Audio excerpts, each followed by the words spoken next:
पुराने शहर के एक कोने में एक प्राचीन हवेली थी, जिसे लोग आईने वाली हवेली कहते थे।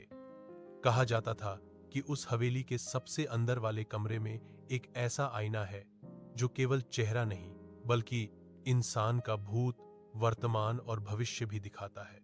अधिकतर लोग इसे सिर्फ अफवाह मानते थे, लेकिन कुछ रहस्यों की खुशबू हवा में हमेशा बनी रहती थी।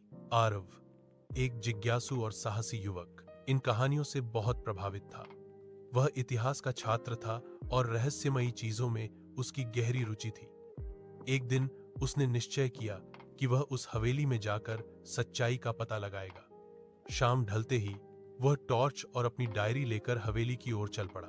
हवेली का दरवाजा चरमराते हुए खुला। अंदर घुसते ही ठंडी हवा का एक झोंका आया, मानो कोई उसे चेतावनी दे रहा हो। दीवारों पर जाले लगे थे और फर्श पर समय की धूल जमी हुई थी। आरव धीरे धीरे चलते हुए सबसे अंदर वाले कमरे तक पहुंचा। वहां एक बड़ा सा पुराना आईना रखा था, जिसके फ्रेम पर अजीब से चिन्ह खुदे हुए थे।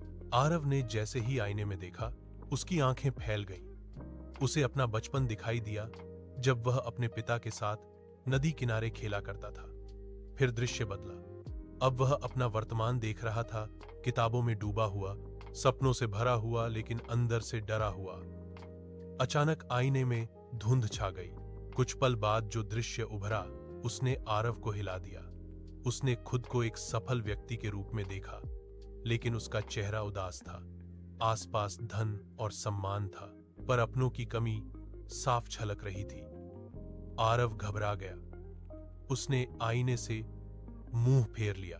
क्या भविष्य बदला जा सकता है? आरव के मुंह से अनायास ही निकल पड़ा। तभी कमरे में एक भारी आवाज गूंजी, भविष्य लिखा नहीं होता, वह चुना जाता है। आरव ने इधर